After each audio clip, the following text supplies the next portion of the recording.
Cordial saludo, mi nombre es Lady Fernanda García Pantoja, pertenezco a la Universidad de Caldas. Actualmente estoy en el programa de enfermería cursando la materia de bioquímica. El día de hoy les hablaré sobre la glucólisis y sobre el ciclo de Krebs. Comenzaré con la glucólisis. Bueno, entonces la glucólisis también la podemos llamar glicólisis. Comenzaremos diciendo que gluco significa azúcar y lisis significa ruptura, por lo cual podemos decir que la glucólisis es la ruptura, la degradación o la metabolización del azúcar.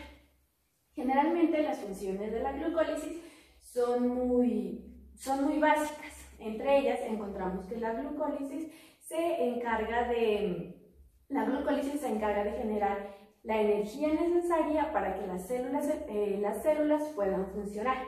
Entonces, el ATP que se obtiene de la ruptura de la glucosa es importante para que se puedan realizar procesos más complejos. La glucólisis actúa como un disparador de procesos más complejos como es el ciclo de Krebs. La glucólisis es utilizada tanto por las células eucariotas como por las células procariotas. ¿Por qué es importante este proceso? Este proceso es importante por dos razones principales. Primero, porque tiene una importancia evolutiva, ya que se considera la primera reacción y la principal reacción para conservar la vida celular. La segunda razón es porque esta es una vía metabólica cuyo objetivo es oxidar la glucosa para así obtener ATP, es decir, obtener energía. Bueno, ya para empezar con todo este proceso de la glucólisis, no tenemos que olvidar el dato más importante, que es que esta ocurre en el citoplasma. Para empezar el proceso, primero vamos a decir que cuando una persona ingiere carbohidratos, estos carbohidratos se van a metabolizar formando glucosa. Entonces tenemos que se forma glucosa. Esta glucosa va a entrar a las células. Cuando está dentro de las células es fosforilada, es decir, se le va a agregar un grupo fosfato. Cuando esta glucosa ya es fosforilada, esta se va a convertir en glucosa 6-fosfato. Bueno, aquí tenemos que tener en cuenta por qué es importante esta fosforilación. Esta fosforilación es de vital importancia para que la glucosa que está dentro de las células no salga al exterior, sino que se encuentre atrapada en el interior de las células.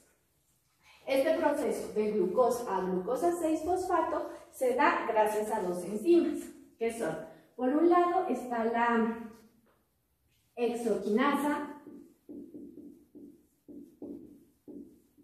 y por el otro está la glucoquinasa. Entonces, para hablar de estas enzimas tenemos que decir tres cosas importantes. La primera es que estas, al ser una quinasa, van a utilizar ATP. El lado de la hexoquinasa, esta se va a encontrar en todas las células y la glucoquinasa se va a encontrar en el hígado y en las células beta del páncreas. Bueno, para seguir con el proceso, entonces tenemos que, una vez que tenemos formado la glucosa 6-fosfato, esta se va a convertir a fructosa 6-fosfato. Y esto se da gracias a la enzima isomerasa. Bueno, una vez tenemos formado la fructosa 6-fosfato, esta se va a convertir en fructosa 1,6-bifosfato. Este proceso de fructosa 6-fosfato a fructosa 1,6-bifosfato se va a dar gracias a la enzima fosfofructoquinasa, que como ya habíamos dicho, al ser una quinasa, esta va a utilizar ATP y nos va a generar ADP. Bueno, aquí tenemos que tener en cuenta una información, que es que cuando tenemos ya mucho ATP, este mismo ATP va a inhibir a esta enzima, que es la fosfofructoquinasa 1, para que esta ya no siga produciendo ATP. Pero si es el caso contrario y requerimos más ATP para que se sigan con otros procesos metabólicos, va a existir otra enzima, que es la fosfofructoquinasa 2. ¿Qué va a hacer esta enzima? Entonces, la enzima fosfofructoquinasa 2 va a convertir a la glucosa 6-fosfato en fructosa 2. Bueno, esta la va a convertir en fructosa 2,6-bifosfato. Bueno, ¿qué va a hacer esta fructosa 2,6-bifosfato? Esta va a volver a activar a la fosfofructoquinasa 1 para que se siga produciendo ATP. Bueno, una vez tenemos ya formada la fructosa 1,6-bifosfato, esta se va a convertir en dos cosas. Por un lado, se va a convertir en gliceraldehído 3-fosfato.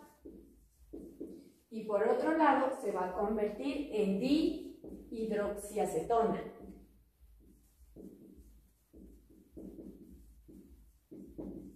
Bueno, esta dihidroxiacetona se va a convertir en gliceraldehído 3-fosfato. Por el lado del gliceraldehído 3-fosfato, una vez se encuentra formado, se va a convertir en glicerato 1,3-bifosfato.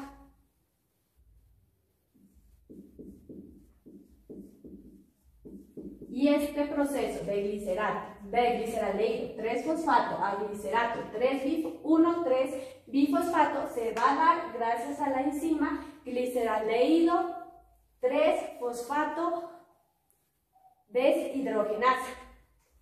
Bueno, aquí es importante recordar que esta reacción va a utilizar NAD y nos va a generar NADH. Esta reacción se va a dar dos veces, por eso al final vamos a tener 2 NADH. Bueno, una vez tenemos formado el glicerato 1,3-bifosfato, se va a convertir en glicerato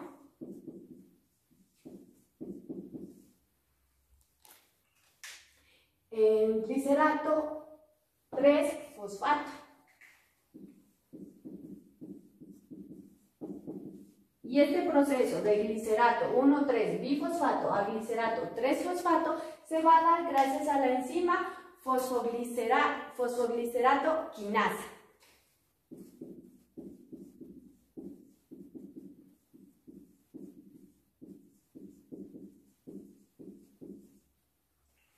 Bueno, aquí se va a utilizar ADP, es decir, adenosindifosfato, y se va a generar ATP, es decir, adenosintrifosfato. Esta va a ser la primera reacción que nos genere ATP. Bueno, una vez tenemos el glicerato 3-fosfato, se va a convertir en glicerato 2-fosfato. Y este paso de glicerato 3-fosfato a glicerato 2-fosfato se da gracias a la mutasa. Bueno, una vez tenemos formado el glicerato 2-fosfato, se va a convertir en fosfoinol piruvato.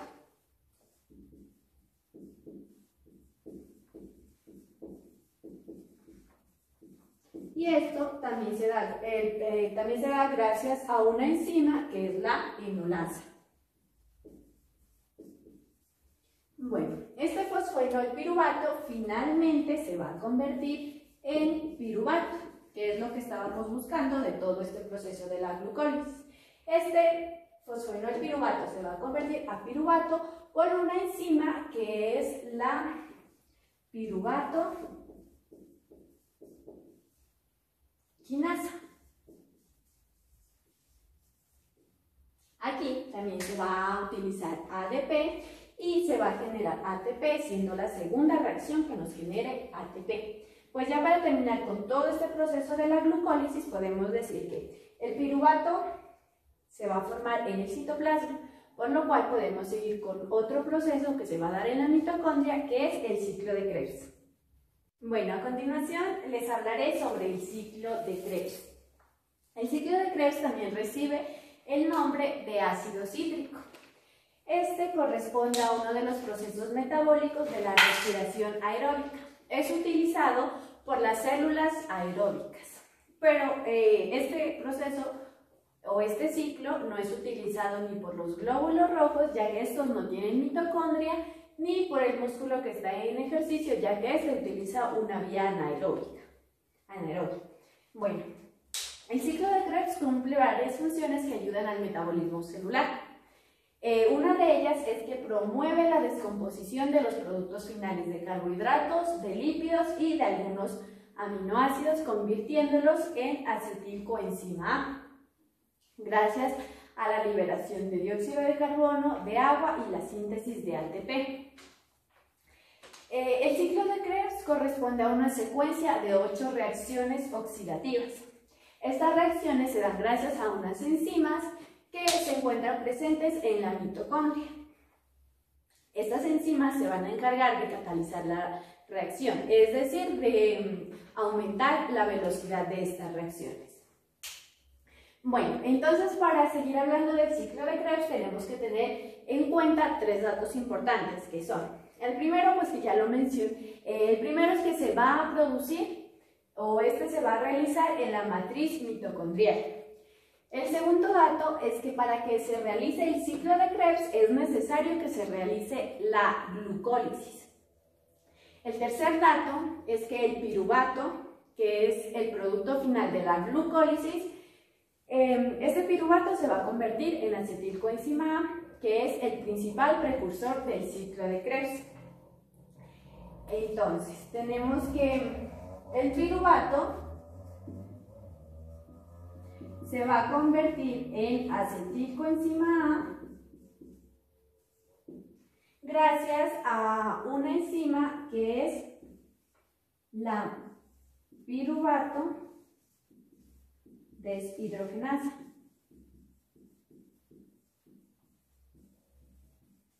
Esta enzima va a ser importante pues, porque convierte el piruvato en acetil-CoA, pero no solo es importante por eso, sino que porque va a utilizar 5 cosas.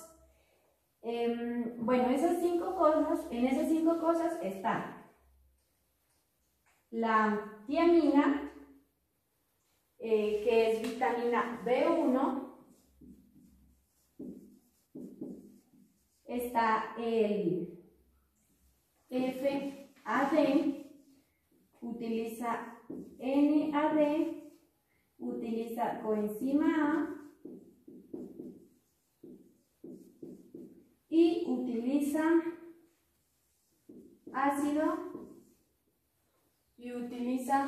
ácido lipoico.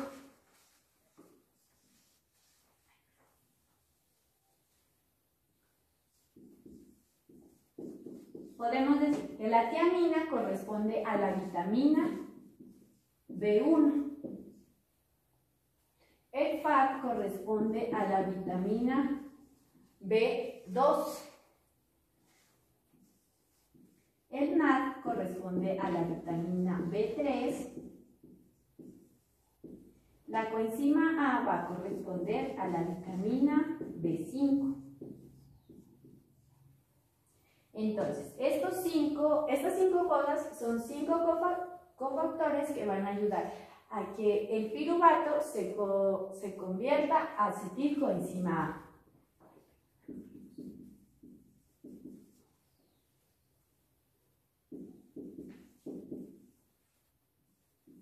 Bueno, entonces, una vez tenemos formado la acetilcoenzima A, ya podemos entrar como tal a hablar sobre el proceso que realiza el ciclo de Krebs.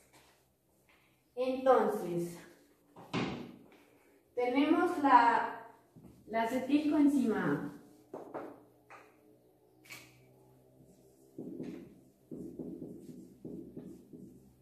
Al acetilcoenzima A se le va a unir la oxalacetato.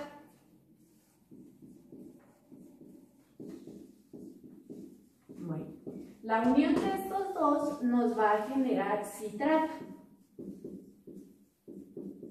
Esto se da gracias a la enzima citrato sintasa.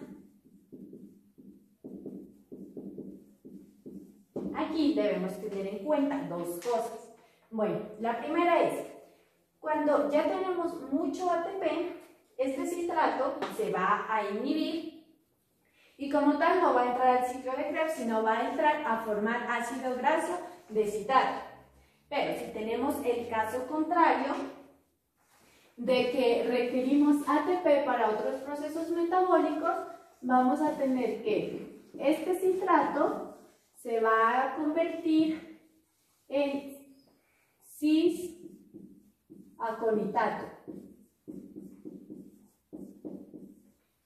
Este cis-aconitato se va a convertir en isocitrato.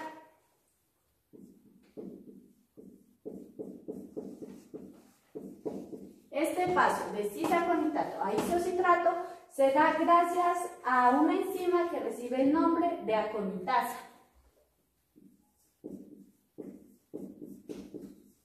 Bueno, ya tenemos formado el isocitrato. Entonces este se va a convertir en alfa-cetoglutarato.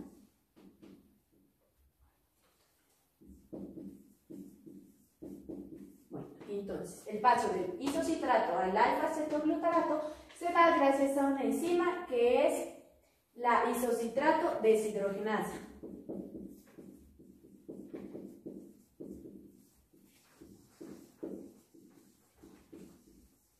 Bueno, esta reacción es muy importante porque se va a utilizar NAD, es decir, un NAD reducido para darnos un NADH, es decir, un NAD oxidado. También es muy importante esta reacción porque nos va a liberar dióxido de carbono. Bueno, ya tenemos formado el alfa-cetoglutarato. Entonces, este se va a convertir en succinil coenzima A. Y esto se da gracias a una enzima que es muy importante, que es la alfa-cetoglutarato deshidrogenasa.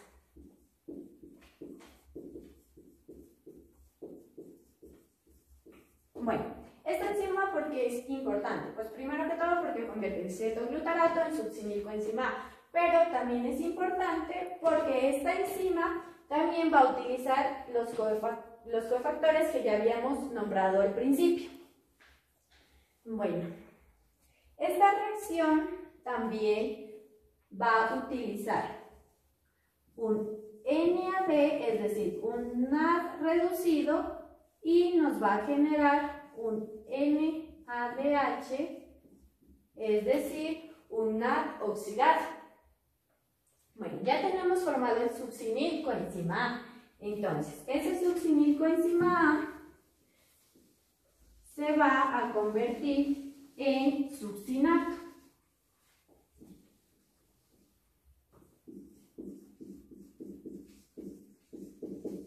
Y esto se da gracias a la enzima succinil coenzima A sintasa.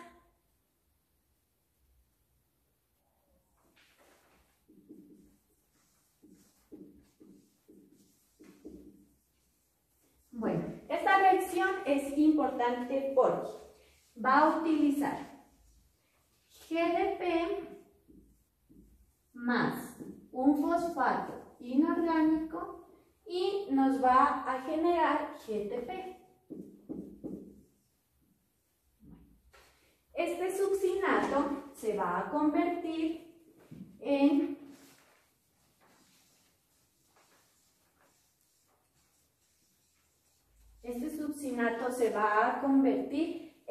fumarato.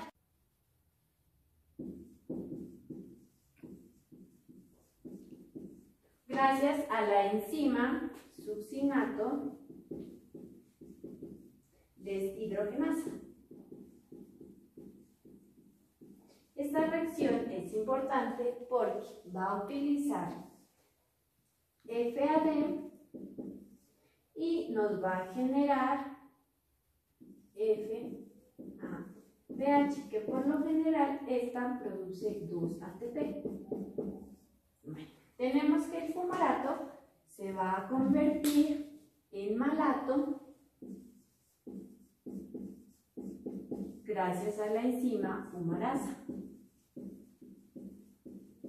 Esta reacción va a utilizar NAD, es decir, un NAD reducido, y nos va a generar un NADH, es decir, un NAD oxidado. Por último, el malato se va a convertir en oxalacetato gracias a la enzima malato deshidrogenasa.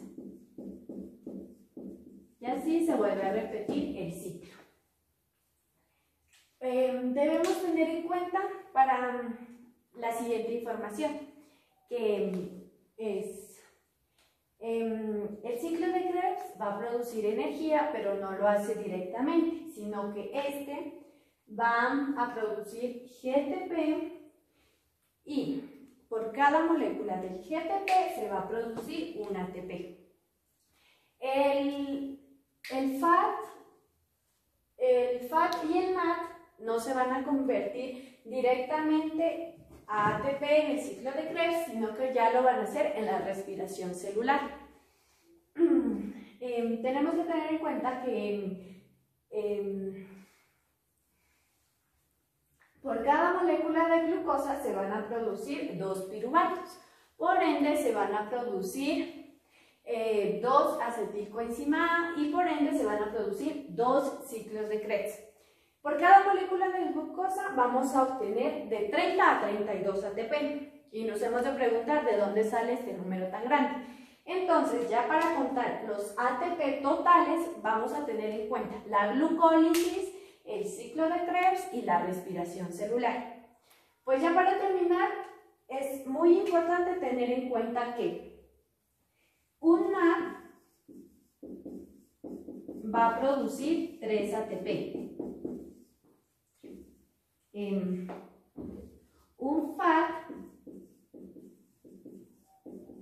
va a producir 2 ATP y un GTP va a producir un ATP. Bueno, en este video también les hablaremos sobre la gluconeogénesis. Comenzaremos diciendo que gluco es se deriva de glucosa, neo de nuevo y génesis de creación. La gluconeogénesis, por lo cual esta va a ser la formación de nueva glucosa. Esta es una ruta metabólica anabólica que se deriva de precursores no glucosídicos. Se va a utilizar algunos aminoácidos, el lactato, el piruvato, el glicerol y la mayoría de los intermediarios del ciclo de Krebs. Esta podemos decir que se realiza gran parte en el hígado, pero un 10% en los riñones. Es de gran importancia para los organismos ya que permite obtener glucosa en procesos metabólicos como el ayuno. Esta lo realizan todos los seres vivos. Es importante recordar que es activada por el glucagón e inhibida por la insulina. Ya para comenzar como tal con toda la ruta, es importante recordar que comienza con los 2 piruvatos que se obtienen en la glucólisis y termina con la formación de una glucosa. Entonces, tenemos formado el piruvato. Pues debemos recordar que son 2 piruvatos. El piruvato se va a convertir en oxalacetato gracias a la enzima piruvato carboxilasa. Esta reacción requiere de ATP y nos va a generar ADP. ¿Qué es lo que sucede en esta primera reacción? Aquí el piruvato va a entrar a la mitocondria. Una vez dentro de la mitocondria va a sufrir la acción de la piruvato carboxilasa, convirtiéndolo en oxalacetato. Para que esto suceda se requiere de la enzima, pero también se va a requerir de un transportador que va a ser la biotina. Bueno, el oxalacetato necesitamos que se nos transforme en fosfoenolpiruvato, pero aquí hay un problema, y es que la mitocondria no cuenta con un transportador como la biotina para este oxalacetato. Entonces la única solución es que este se reduzca a malato. Esto se da gracias a la enzima malato deshidrogenasa. Bueno, este malato va a salir de la mitocondria hacia el citosol y una vez que se encuentra ahí va a ser reducido de nuevo a oxalacetato.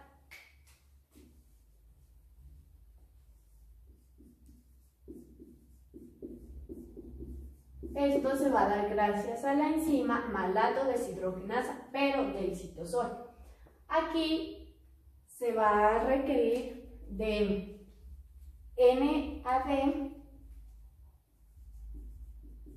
y nos va a generar NADH. Bueno, este oxalacetato reducido ya se va a poder transformar a fosfoenol piruvato. Este proceso requiere de GTP y nos va a originar GDP. Este proceso se da gracias a la fosfoenol piruvato carboxiquinasa. Bueno, este fosfoenol piruvato se va a transformar en 2-fosfoglicerato gracias a la enzima enolasa.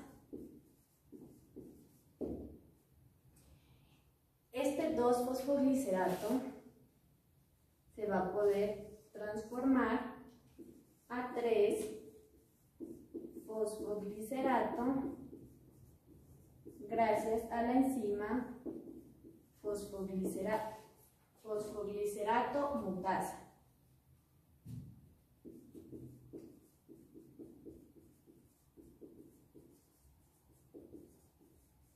Este 3-fosfoglicerato se va a convertir en 1,3-difosfoglicerato.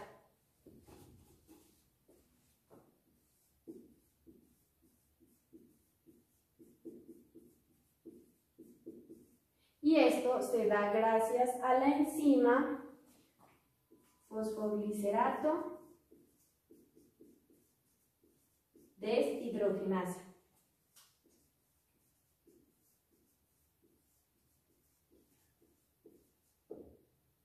Quinasa.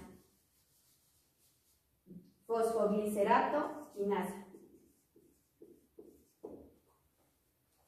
Bueno, este 1,3-difosfoglicerato se va a convertir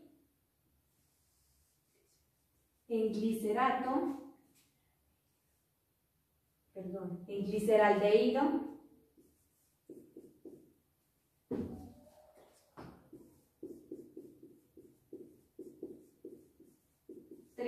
fosfato.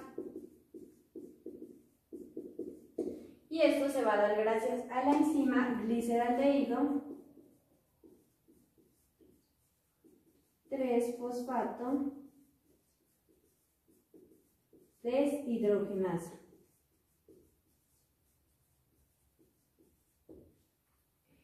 Bueno, este gliceraldehído va a dar origen a la dihidroxiacetona.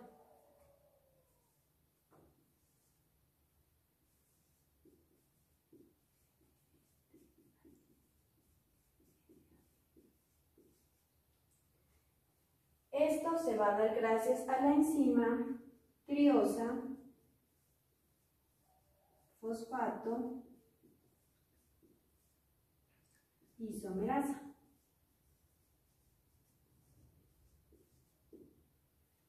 Bueno, estos, una vez están formados estos dos, se van a fusionar y van a dar origen a la fructosa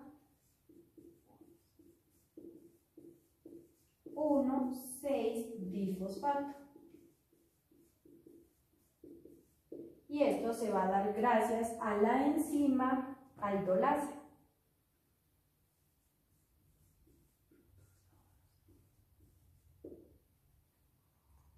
La fructosa 1,6-difosfato se va a convertir en fructosa 6-fosfato, gracias a la enzima fructosa 1,6-difosfatasa.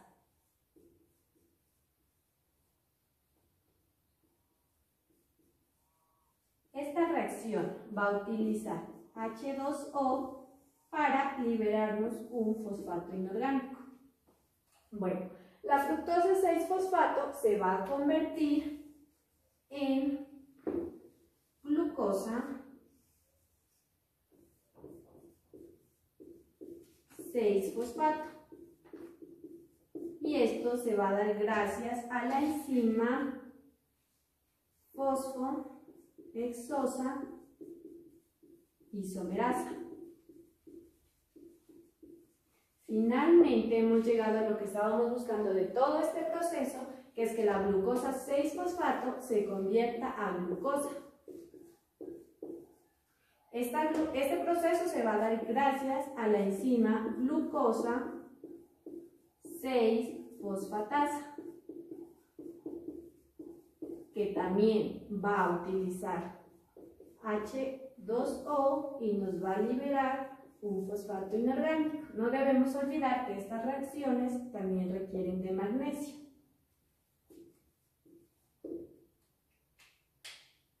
Y así hemos llegado al final que estábamos buscando, que se produzca una glucosa.